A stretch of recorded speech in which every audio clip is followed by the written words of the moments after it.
Pangasinas. Nandito po kami ngayon sa barangay 654 upang magbigay aral sa mga bata ng taga 654.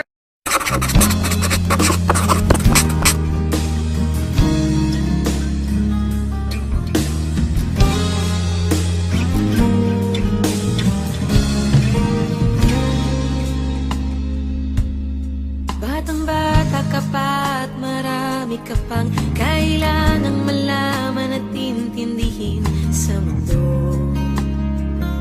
Yan ang totoo.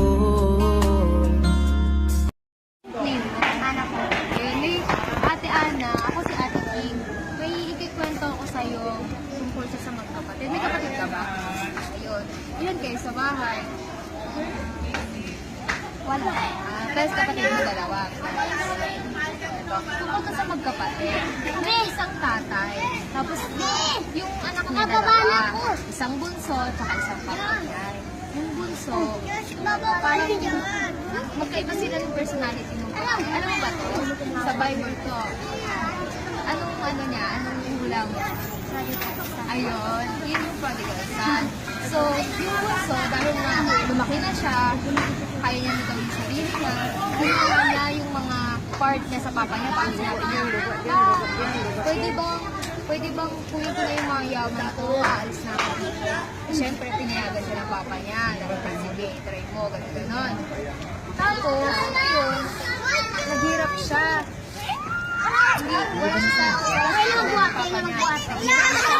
Ano ba? Hindi ako na sa inyo yan.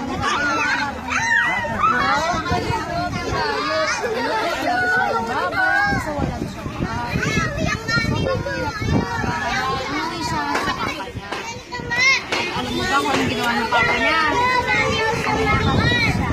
Wow, oo. Kaya siya, tinanggap siya ng buo dahil niya. Pero yung isang panganay, ano sa tingin ba yung nangyari sa isang panganay?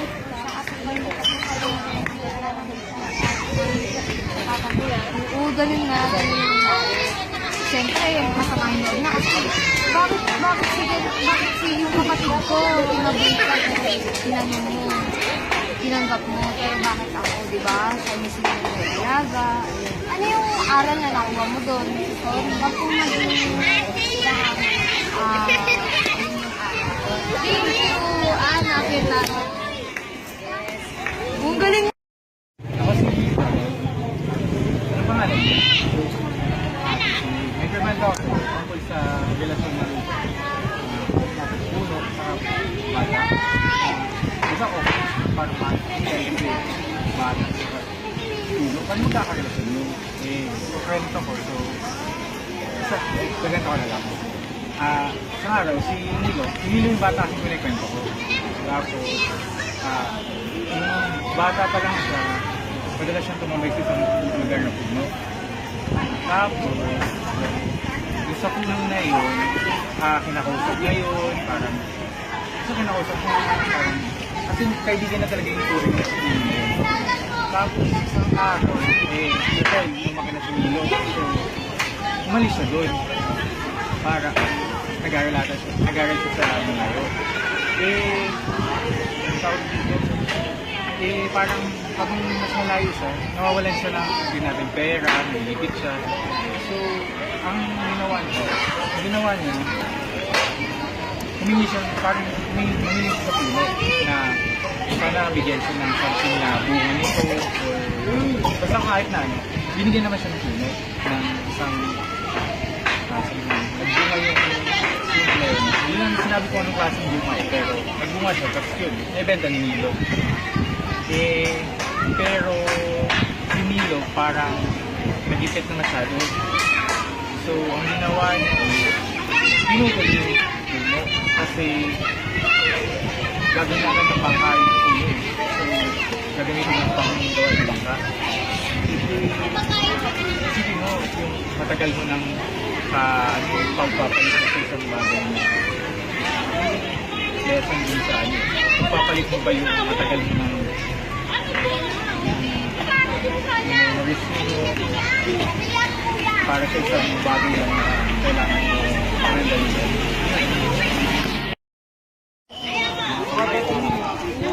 Good way, Grace.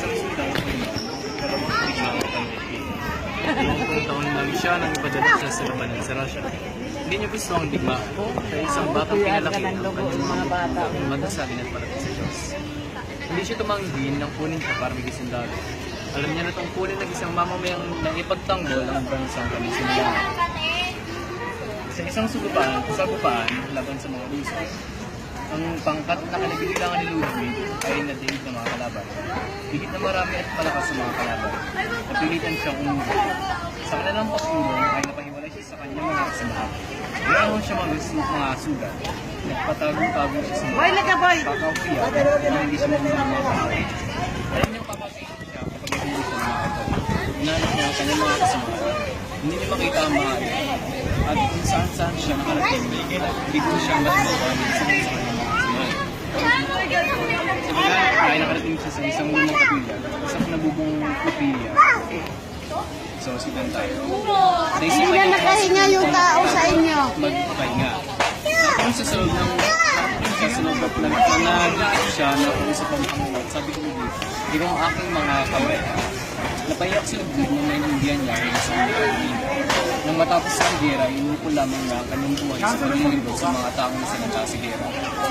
So, ang nasa kasi ng gera nito is si Ludwig, nagtatanggol niya ang yung bansa niya. Sima din kay Lord na, ayun, tayo yung mga kamay at paan niya at tayo din yung naglilingkod para sa bansa natin. Parang si Ludwig lang. Hi! Uy! Hi! May ikikwento ako. Ang title ng kwento ko ay Parabola ng mga talento. Bale, merong isang lalaki. Yung isang lalaki, umalis siya. Pero bago siya umalis, binigyan niya muna ng 5 talento yung isang lalaki. Tapos, yung isang lalaki naman, binigyan niya ng 2. Tapos dun sa isang lalaki, binigyan niya ng 1. Tapos, umalis na siya. Ngayon, ang ginawa ng lalaki na nabigyan ng 5 talento, pinalago niya. Ganon din yung ginawa nung binigyan niya ng 2 talento. Pinalago niya din yung talento niya. Tapos, yung binigyan ng 1 talento, tinago niya.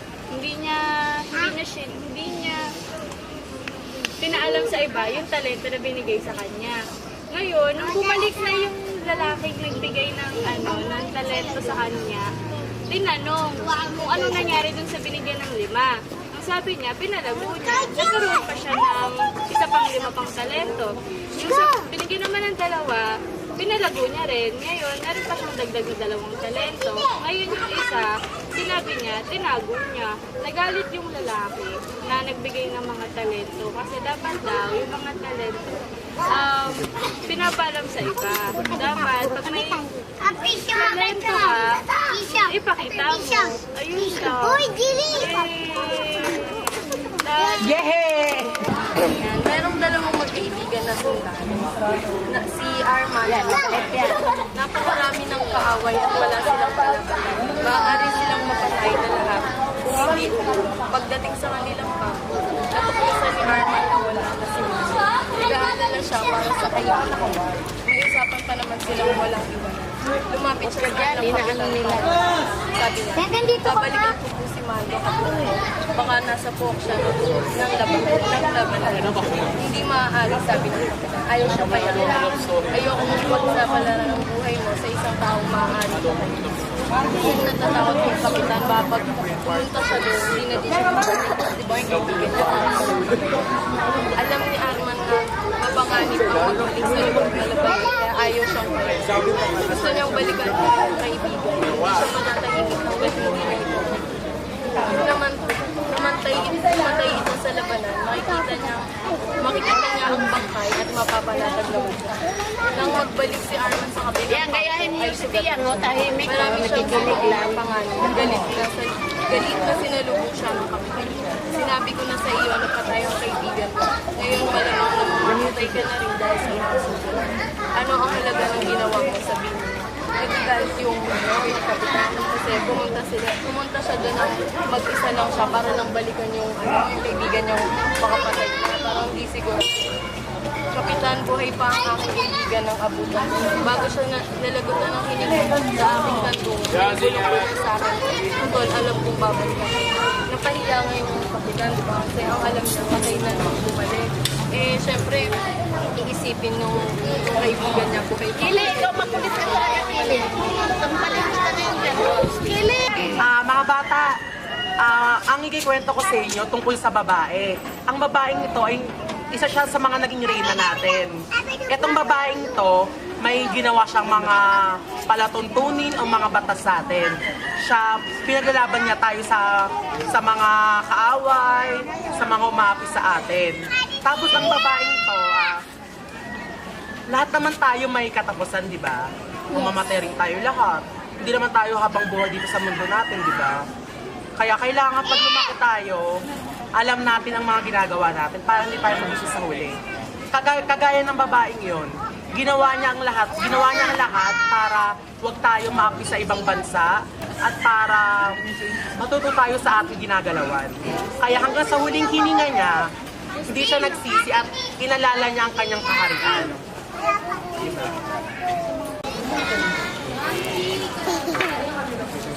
Ako naman magkikwento sa inyo. Yung pamagat ng kikwento ko sa inyo, yung ang espesyal na panaunin.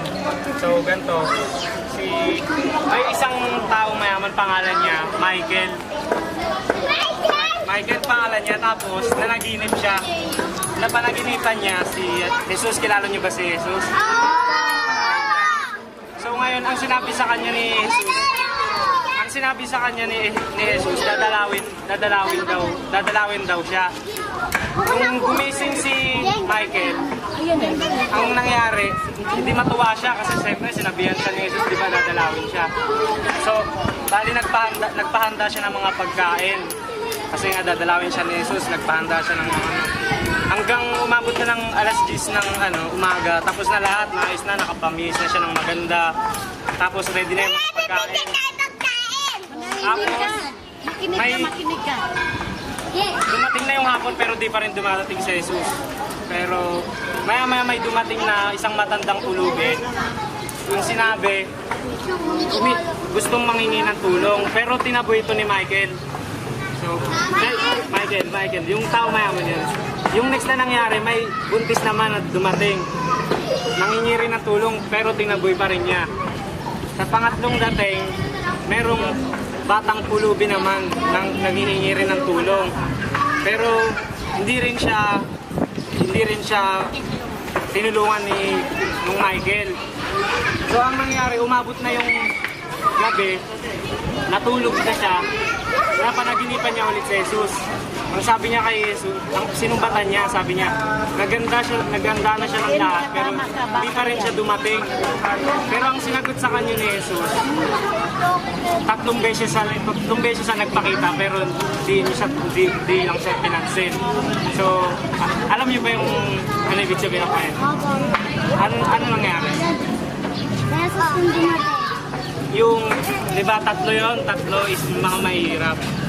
So, ang pinapakita lang dun kasi, that,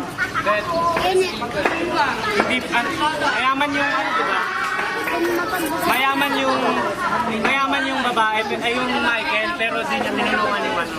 Yung tatlong yun,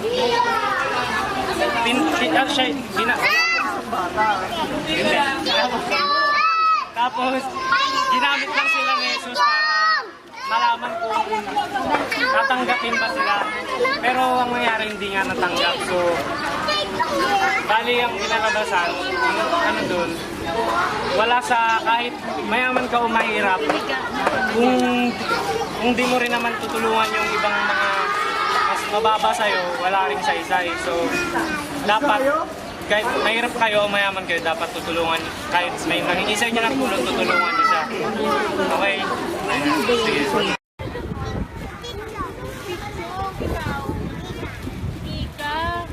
Ikaw?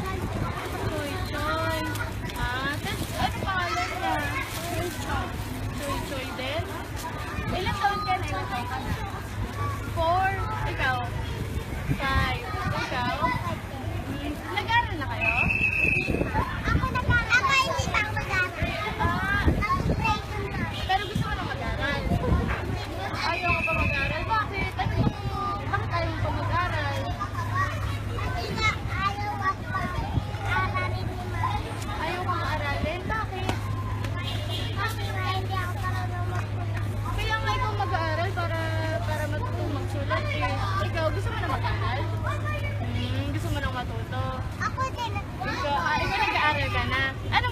na? Kinder po. Kinder. Ikaw na ate nag-assistant. Anong ilang taon ka na? 8. Ikaw sino kapatid mo dito? Tatlo lang kayo? At saka meron pa po. Ilan kayo magkakapatid? Kuya ko. Ilan kayo magkakapatid? Dapat 5 po. Kuya mo yung dumaan kanina, nabinuhat siya. 5 kayo. Si Kuya William po. Isa po patay na. Nasa gasa. Nilalaro sila kasama. Ilan taon? Yung Dalawa.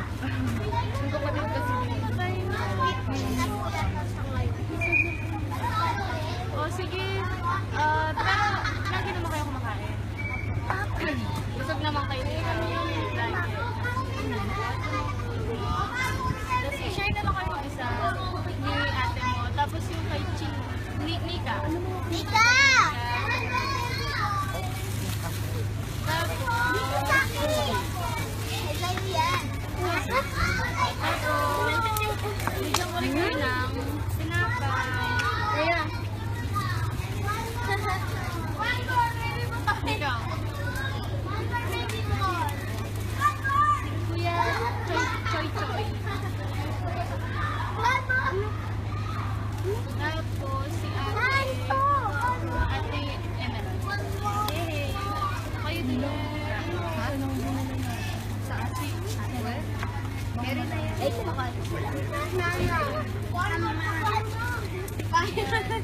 Yay! Michael, bigyan mo ko dito sa bata lang. Okay na. Loling. Ay, ano pangalan mo? Althea. Ilan kayo magkakapatid? Ay, ikaw lang. Ay, may magkakapatid ka na. Babae, lalaki. Ay, may sister ka na. Nag-aaral ka na? Saan? Kaklase mo yung mga pinsan. Ano pala? Ikaw lang. Araw-araw ka hinakapid. Hindi. So, pagkain.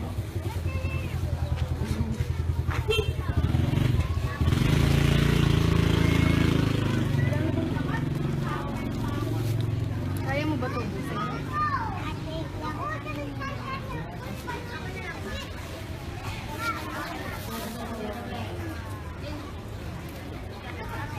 Bago mo kainin yan, magugas ka kamay ha.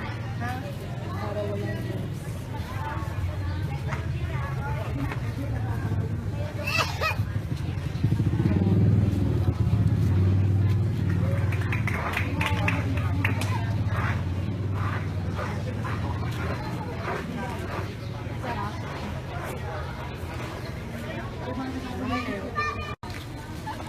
Girl, anong name mo? Christine. Ikaw? Hello, Faye. Ella Fe. Ikaw? Joyce Ann. Joyce Ann. Ikaw? Andrea. Ikaw?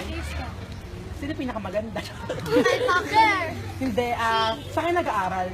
Manila ako ng Wendels. Ako yung neighbor. Saan ka?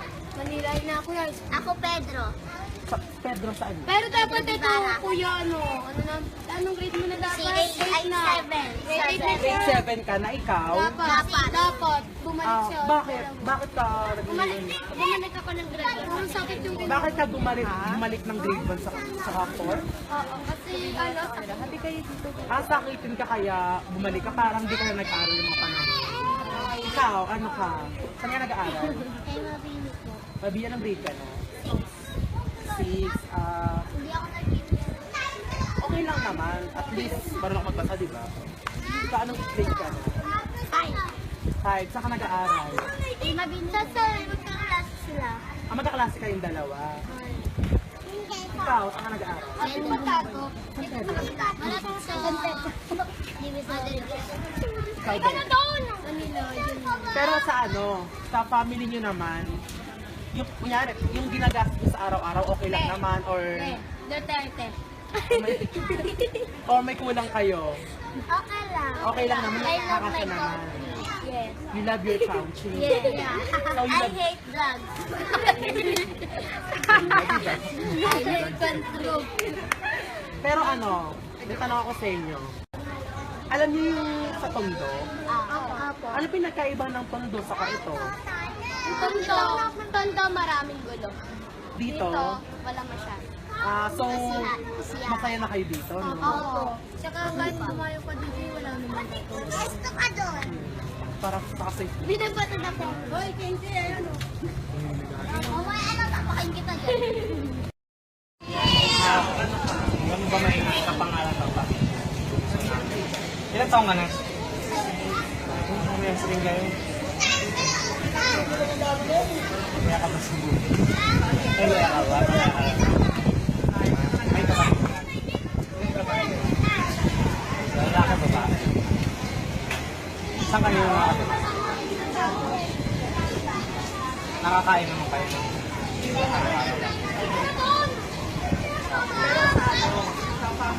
Sino mas matanda sa inyo kapatid? Ikaw? Ilang taon dyan? Bali siya mas matanda kasi 6 lang siya. Marunong ka na tumubilang. Bali siya matanda. pero ano, Lumunay. Tapos, nag-aaral dyan. Yung mga magulang mga sa kasama mo papa mo magkasama sila. Wala mama. Ano mama mo?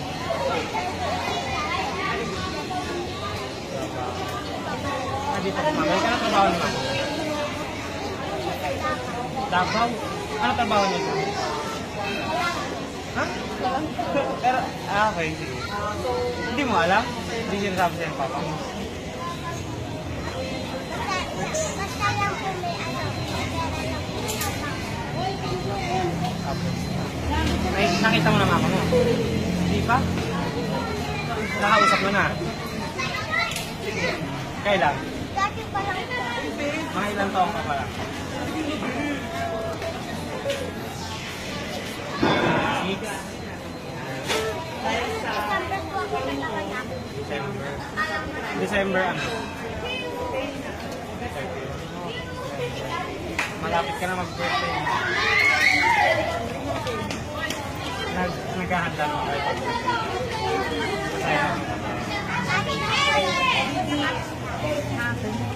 Babae. Babae ba yung ano? Ate, ano kapatid mo?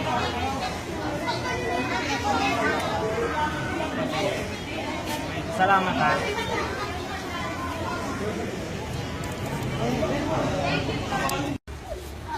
Hello Ana. Kanina nalaman ko yung pangalan mo dahil sa nagkwentuhan tayo. So ngayon, interview naman kita. May mama papa ka ba? Sino to? Kapatid. May ilan kayo magkakapatid? 5? Tapos sino nag-aaral? 3 kayong nag-aaral. Tapos yung iba tapos na.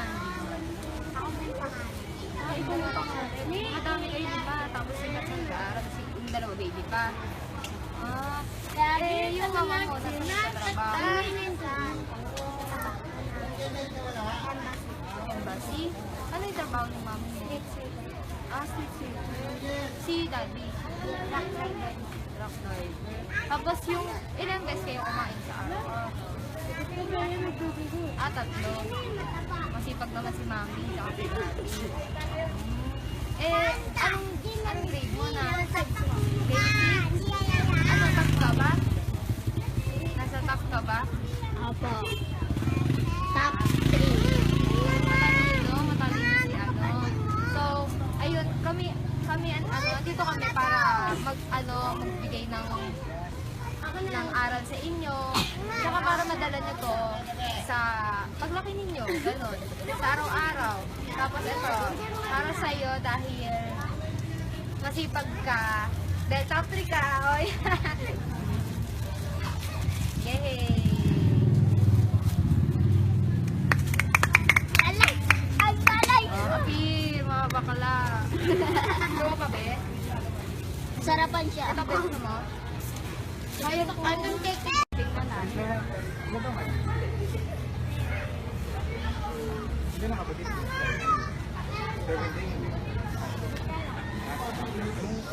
Paano kapatid?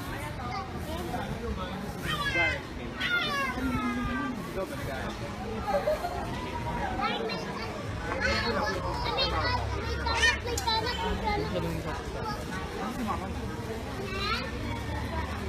Pero, nagkano ba sa mga? Hindi pa po.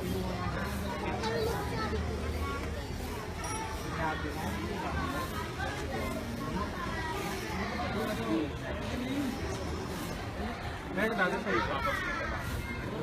Ano siya dati?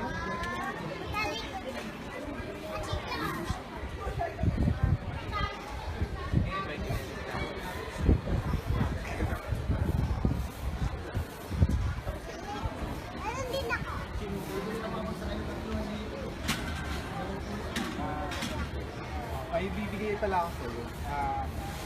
Ano na siya, tinapay sa juice, pantawid. Sa college. Salamat ko sa iyo kasi tinulungan mo ako. Wait ka, saka kayo mo din ba?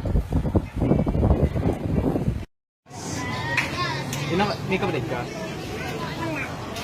So only isa ka na, nag-iisang anak ka lang. Ang papa ko nasa? Ano yung trabaho?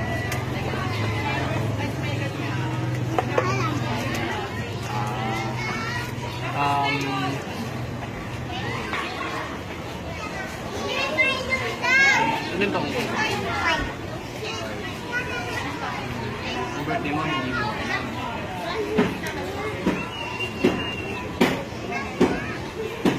May bibigay ako sa'yo.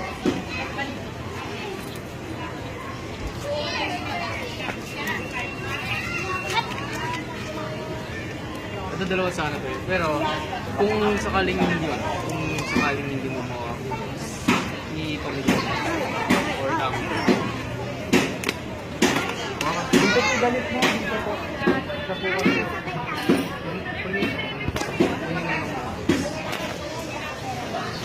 Pag di mo na umus ka, sabi ka mo ko dyan ha.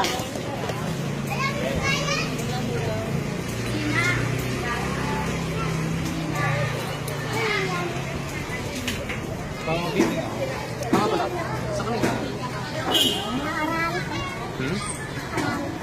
Hindi, saan ka nag-aaral?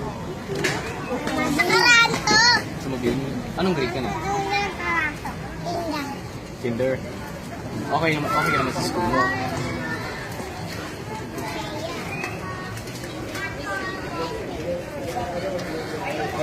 Okay ka naman sa school mo. Bakit lang? Send ko lahat sa Facebook.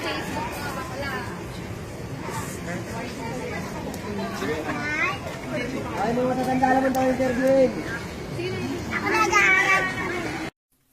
Simula pa lang po nung papunta kami sa lugar nila, nakikita ko na po yung pagkakaiba mula sa lugar namin kasi parang yung lugar po nila masikip, tas marami pong mga parang bahay-bahay na maliliit po, tas medyo may kadumihan.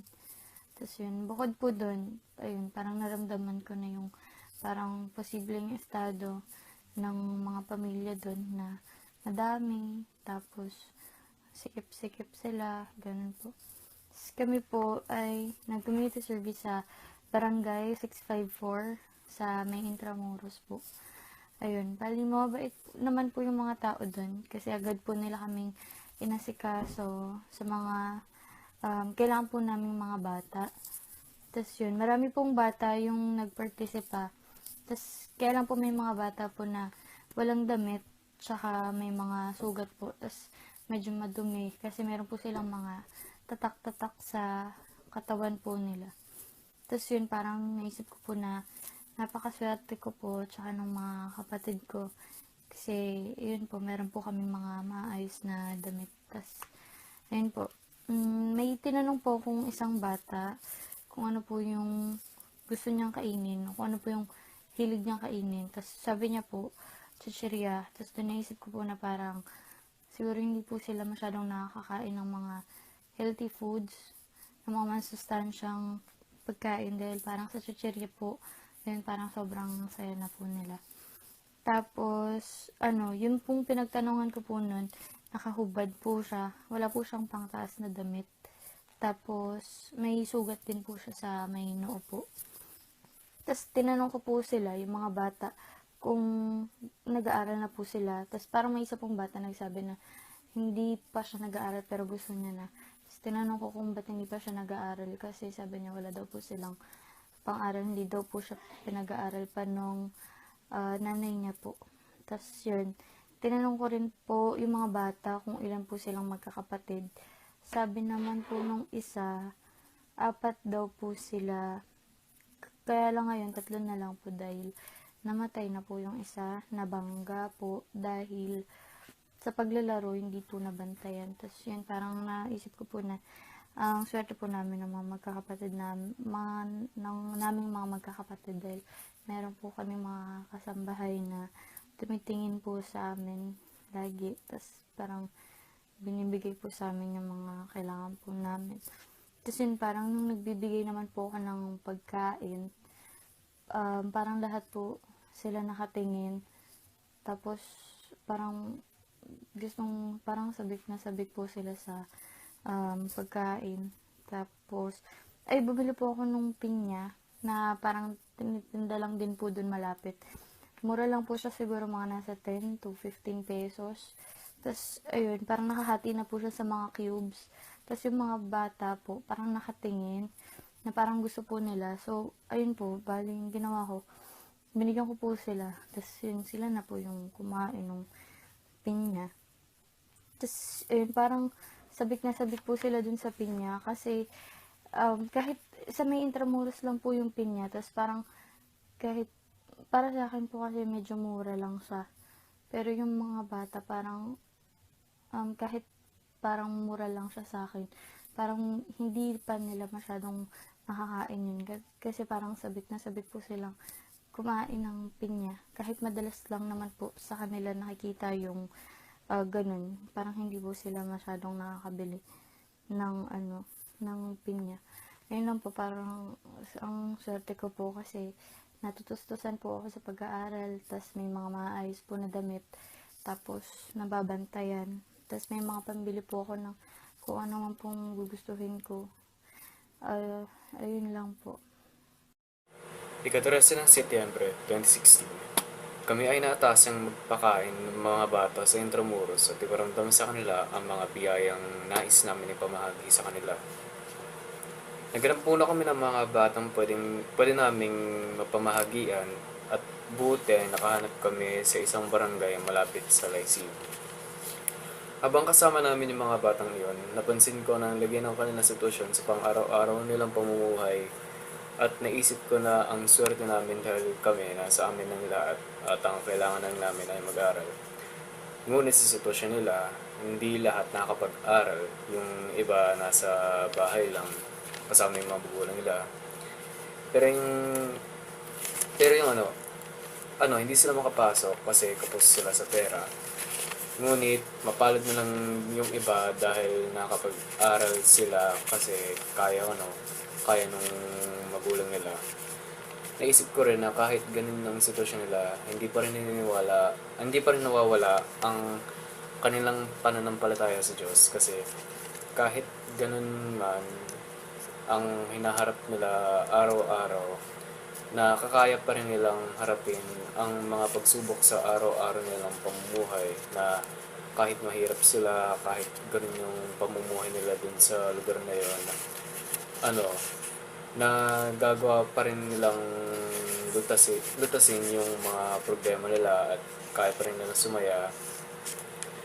At dahil doon, napagtanto ko na hindi man nila laging papakita, ngunit kahit ganun yung sitwasyon nila, nagagawa pa rin nilang ngumiti at sumaya kasi kahit ganun sila lagi, na kahit kapos palad sila, na nagagawa pa rin nilang ngumiti araw-araw sa pamumuhay nila. Ang ginawa namin noong nakaraang Biyernes ay nakapagbigay ng isang magandang layunin sa aking sarili. Kahit sa simpleng paraan lang ay nakatulong na ako at nakapagpasaya na ako ng mga bata. Ipinaramdam ko po sa kanila na may mga tao pa rin na nag-aalala sa kanila at nagmamahal sa pamamagitan ng pagbibigay ng kaunting pagkain. Habang kumakain sila, nagkaroon ako ng oras para kamustahin sila at magtanong tungkol sa kanilang pamilya. Lahat kami ay parang naging bata muli, nakipaglaro at nagbahagi ng aming nakayanan, tunay na nakakapagpaligaya sa amin. Kahit na isang araw lang ang kasayahan at tawanan na pinagsaluhan namin, ito ay mananatili sa aming alaala. Nang makita namin ang kanilang ngiti sa labi, doon na namin naisip na nagtagumpay ang ginawa naming pagpapasaya sa kanila. At naging masaya po kami dahil nagawa naming maging espesyal ang araw na yon para sa kanila. Nakakataba ng puso na nagustuhan nila ang mga pagkain na inihanda namin para sa kanila. Naisip ko po na lahat ng binigay namin sa kanila kahit malaki o maliit na bagay ay sobrang nakikilala nila. Naiisip ko din na ang swerte ko po dahil lahat ng gusto kong pagkain nakakain ko. Habang tinitignan ko ang ngiti sa kanilang labi ay nararamdaman ko ang tunay na halaga ng pagtulong. Hindi matutumbasan ng kahit anong material na bagay ang aking nararamdaman. Naisip ko na napakaswerte ko dahil may kakayanan akong tumulong sa aking kapwa, na mayroong mga magulang na nagbibigay sa akin ng mga bagay na gusto ko at nagdadala sa akin sa magandang universidad para makapag-aral ng maayos. Ang mga batang ito ang nagbigay inspirasyon sa akin upang mag-aral ng mabuti para paglaki ko, wala nang batang nahihirapan katulad nila.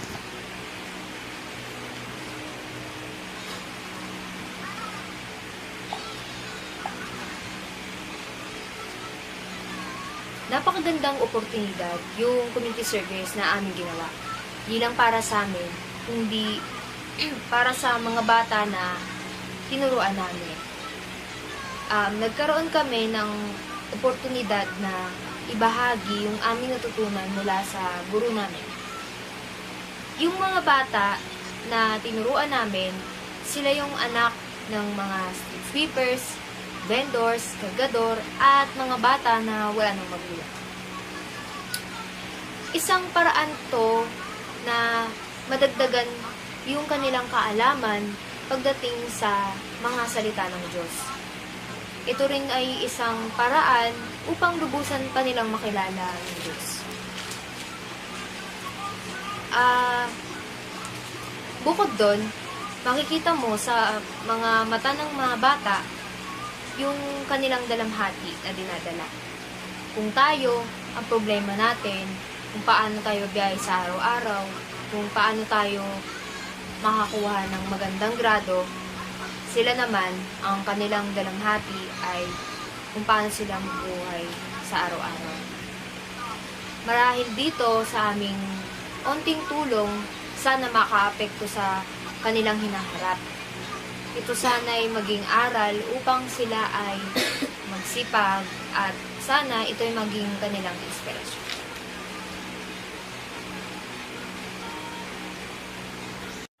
Magandang buhay, ako po si Manuel Ezequiel R. De Asis mula sa PL2A.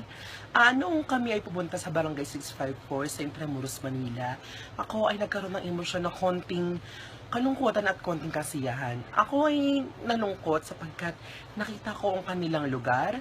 Ito ay hindi maganda sa aking mga mata at hindi ako komportable sa kanilang ginagalawan sa kanilang tirahan. Ako naman ay naging masaya sapagkat sila ay kontento o nakontento sila kung ano man meron sila. Di sila naghahanap ng kahit anong luho, di sila naghahanap ng kahit anong mamahalin na gamit. Sila ay kung anong meron lamang sila, doon na lang daw sila masaya. Meron akong kinausap na bata, siya ay tinanong ko na, hindi ka ba naiinggit sa ibang tao na sila ay mayroong mga magagandang kagamitan, magagandang sinusuot? Yun na ang aking naging tanong. At siya ay sumagot, ang kaniyang sinabi ay hindi naman daw siya naiinggit. At siya pa ay nagiging masaya kasi meron daw siya simpleng buhay, nakakapag-aral daw naman siya ng maayos, at meron naman daw siya mataas na grade. Hanggat sa nakakakain daw sila ng tama 3 beses sa isang araw, masaya na daw sila. At hindi naman daw nila kailangan ng mamahaling mga kagamitan o cellphone o sapagkat meron naman silang maliit na ginagamit pantawag sa kanilang mga magulang o mahal sa buhay. Sobrang natuwa ako sapagkat bilang isang normal din na tao mula sa Tondo, nakikita ko rin na may pagkakapareho ang mga bata sa Tondo at mga bata dun sa Barangay 654 na hindi magulo din dito, doon din sa lugar nila ay magulo. Pero ang pinagkaparehas lang ay doon ay masaya, dito rin ay masaya. Hanggang sa magkakasamang pamilya, magkakasama ang buong barkada, masaya. At sobrang nagpapasalamat ako dahil may mga batang tinuruan ako kung paano mamuhay ng maayos at sila din ay may nagbigay turo sa akin. Nagbigay ng turo at nagkaroon din ako ng konting kaalaman sa kanila na magkaroon ng makontento sa kung anong meron tayo. Huwag tayong mainggit at huwag tayong maghingi o maghanap ng luho na hindi naman natin magiging kailangan. Maraming salamat. Gandang umaga, Miss Sensis. Ayon sa aming isinagawang pagmamatsyag sa lugar kung saan kami nagsagawa ng aming proyekto, ay aking napansin na mayroong sa wastong tirahan ang bawat batang aming nakapagpanayam. Si Tricia, ang aking batang napili upang kausapin ay may simpleng pamumuhay tulad ng ng karamihang bata sa atin. Siya ay nakakapaglaro, nakakapag-aral. Ngunit hindi lahat ng kanyang pangangailangan ay tutugunan sapagkat tanging ang ina lang niya ang may hanap buhay. At ang kanyang ama naman ay minsan lang sumaside-line sa kung saan-saan. Posto. Ako si John Renanes Francisco at ito po ang aking reflection. Sa aming ginawang active service learning, una pa lang ay nahirapan ako ng kaunti. Lalo na't mga bata ang aming mga kinausap. Dahil sa totoo lang, di po ako ganun kalapit sa mga bata maliban na lang sa aking kapatid. Nung ako'y nagsimula na hirap akong makiusap sa mga bata dahil sobrang kukulit nila.